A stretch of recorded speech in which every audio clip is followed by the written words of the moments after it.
Now, our next speaker, he is the co-founder and COO of NodeReal. That is the leading blockchain infrastructure service provider. On top of that, he's also a renowned pioneer in the blockchain infrastructure space and was a founding member in Binance BNB chain. Now, his experience spans the worlds of blockchain as well as traditional finance, having previously held a senior leadership role at Morgan Stanley for almost a decade before transiting into Web3. So we will be having, to our delight, Dr. Ben Zhang, co-founder and COO of NodeReal. Can you please put our hands together to welcome him? A big round of applause, please.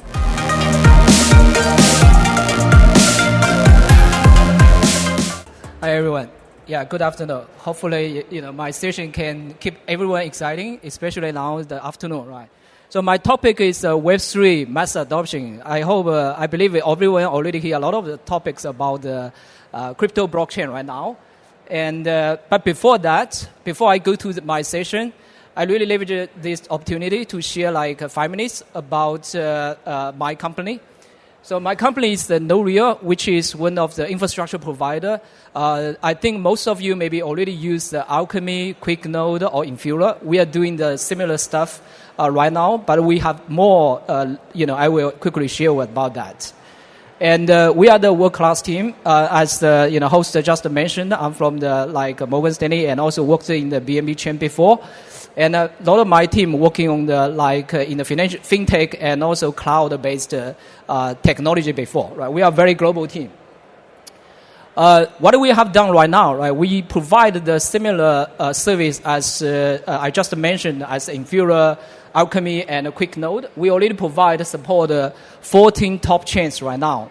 And BNB chain absolutely is one of our top chains. We provide almost 70% of their projects are using our infrastructure right now. And we're also very active in the ecosystem in the Ethereum.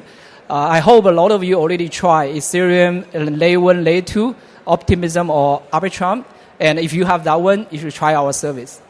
And we're also very active in the latest new emergent ecosystem as Aptos 3. We provide the infrastructure. Actually, 60% of the Aptos community are using our service right now. You can see some of our top clients. This is one of the service. Besides that one, later I will talk quite a lot of the Web3 mass adoption.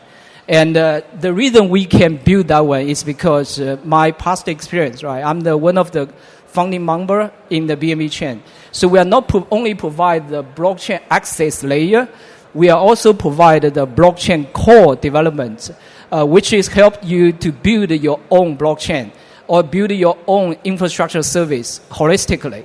So that's something we want to provide a one-stop solution within the NodeReal. And later I will, share the mass adoption opportunity. You can see what we can achieve. I hope that can inspire more Web3 development here. Of course, the Web3 is not just you did your own infrastructure or you did your service and you buy it, right? Which is typical Web2 approach as AWS or Ali Cloud did. But for the Web3, we need to support each other. So we do work with the top partners from all of these layers, like wallets, ZK as a service, storage, on-chain lists, different areas, to make sure our customer coming to us, you can get a one-stop solutions from us. So that's a quick introduction to my firm. And I want to really go further, right, for our, for today's key theme. What's the key challenge and opportunities in the Web3 mass adoption right now? And I believe most of you already try any DeFi projects or NFT projects before. And today I may share 4 areas for the mass adoption opportunity and the challenges there. This may not cover all the challenges and opportunity. I just want to share this one as the first viewpoints, right, from these areas. Number 1 is scalability. So I want to get a quick survey and try to get your understanding. So far there are so many layer 1, Ethereum, BNB chain, Polygon, Solana. Just to give a guess, anyone can try. How many chains are really achieve more than 1 million monthly active users so far. How many chains? How many chains right now? 1, 2, 3. How many chains can you imagine? If you do not know, this data maybe can share with you. So far, this is all the top chains. This data is from the last month, I believe, from Nathan.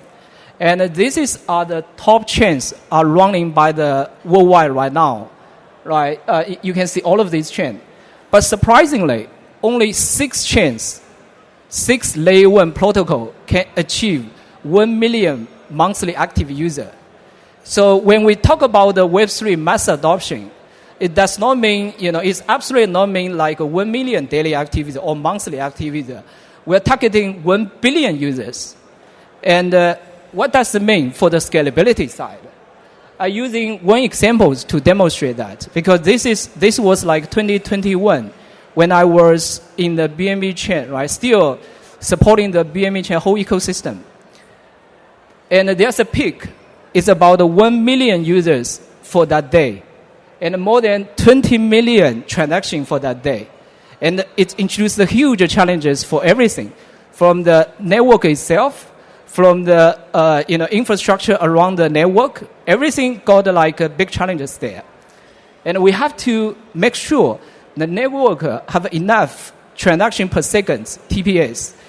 The infrastructure like RPC access, query as per second, right, should have enough high performance for that one. That's a super big challenge right now. How many chains can survive when daily active user, more than 1 million, more than 10 million? That's a big question. And that's also why right now you have to carefully choose your chains. If your application more than, I give some number there. If your application have a target with more than 500K daily active user, think twice which chain you can go, which solution you should go. I do give this kind of high-level decision-making trees, right, to help you to understand your challenges and help you to understand what kind of solution you can go. So, for example, if your application is just for your initial usage, like 1K or 10,000 users, right? You may go to the layer 1 or go to some of the layer 2, right? Because they can still survive. You can share that infrastructure. However, if you go to the super large DApps, you may need to careful to choose. Usually, application-specific solution may be more suitable. This is also lesson learned in the Web 2, right, in industry as well, because you need to have a cloud computing to survive.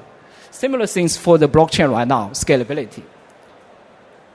And we also provide, in the NodeReal, we also provide the RUAB as service or layer 2 as service. We share some data there to help you to give you some of the a little bit idea. Because when you choose your solutions for your scalability of your application, you not only consider the performance, but also your gas, right? Using one example as a game. So when the game deployed to the blockchain, usually they are considering the gas fee is super cheap. It's close to zero, this kind of gas fee. Just imagine, when your players go to the blockchain, right, you do not want them pay the high gas fees there, right? Usually it's super cheap. So we need to carefully to plan that one. And ideally, we can leverage some of the RUAB service, such as the NodeReal. We can provide this kind of service. So a lot of other companies worldwide also provide this service as well. And this is some examples we recently did with the top game engine worldwide right now, Combo Chain. And it's also already in the testnet. Their mainnet will be very soon in the coming several months. They have a super huge developer community with more than 1.6 million develops and 1.6 billion downloads already, because they have a super huge Web 2 game community. They want to go to the blockchain. And currently, all of this layer 1 or layer 2 solution cannot satisfy their requirements right now. That's also why they go through this decision tree. Finally, they conclude this RUAB service as their solutions. We help them to build them right now. Right? If you have a chance, you can go through that one. So that's the number one challenge, scalability. And there's a lot of the tooling need to help for the scalability as well. So this is the first for most, I believe, the lot of topics around this one worldwide right now, right, for the scalability. I think like ZK, EVM, all of them try to solve this one right now. I hope this one, here, as we are interested in the Web3 development, this is the first areas you need to consider. Second area, user experience. The user experience, when I mention here, is not just only the end user experience, but also developer user experience. So this diagram, I do not want to go through this diagram to everyone. I want to show this one to demonstrate the complexity of the Web3 development. I don't know how many of you are really join or participant or develop any Web3 projects right now. If you go through this one, right, it's super crazy, right? It's very difficult to decide which blockchain you will go, what kind of the infrastructure you need to select, what kind of development tooling you need to select. And if you are from the Web2 community or Web2 industry, it's way complex, right, compared with the Web2 right now. So using the wallets as example, right, previous presenter also mentioned quite a lot approach, right, try to simplify for the Web2 develops, right, because for the Web3, a lot of the pain points are still in the private key management. I really want to use this one as an example to demonstrate the user experience. So if you ask any like your, for example, your friends, right, your Web2 friends, they do not know the Web3, they do not know the private key, they do not know the MetaMask. How can you persuade them to join the Web3? It's super difficult. So that's why the mass adoption wallet is happening right now, right? Either using the SMS or using the mobile phone, using the social login to help on this Web3. It's happening right now. And if you are familiar with the Web3, right, so account abstraction in Ethereum is trying to solve this issue. Smart wallet is trying to solve this issue. Basically, you need to make sure all of your users can very easily onboard in the Web3. And also make sure all of the transactions happening in the Web3 can go through the wallet to manager. Right? Imagine in the Web3, in the Web2, you have Google OS, Microsoft OS, or identity management can help you to solve this issue. But this one is not solved yet. This is just one example for the user experience. And the most important user experience are dramatically improving right now. I believe going forward, all of these areas will be improved to make sure Web2 develops can build a very user-friendly Web3 Web3 dApps can introduce mass adoption very soon. So this is second areas I want to highlight, user experience. Third one, this may be the most, I think in the past 5 years, right, in the crypto or blockchain or Web3, most of us are still focusing on the assets, either the fungible token like Bitcoin, Ethereum, BNB, this kind of the different assets, or non-fungible token, NFT related stuff, right? But most of us do not consider the spirits of the data Web3. The key spirits of the Web3 is very different from the Web2 right now, right? So I believe a lot of you may be already here. The Web1 is a read. Majorly, the content provided from the giant companies. The Web2 changed the story quite a lot. You can contribute the data. You can contribute the content. That's a read and write. The key difference for the Web3 or crypto spirits is own your data, own your assets. In the past 5 years, right, so if you're a participant in the blockchain, you can see the assets ownership, asset liquidity are really changed the story, right? Improve the decentralization, improve the community engagement. How about the data? So, for example, today you are coming here, you may post some of your tweets, right? You post some of your summary about your understanding of the whole industry.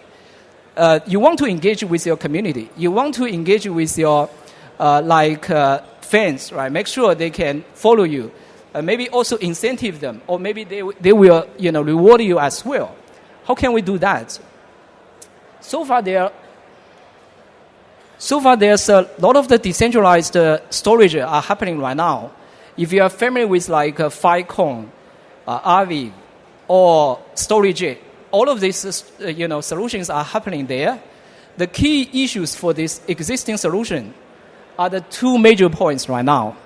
So just imagine if you are using the Twitter, if you are using the other social media, Instagram, all of this, right? When you upload the data, when you download data, you want to immediately happen, milliseconds, this kind of approach there. Which decentralized storage can solve this one right now? Almost zero right now, right? So I think that this one need to resolve.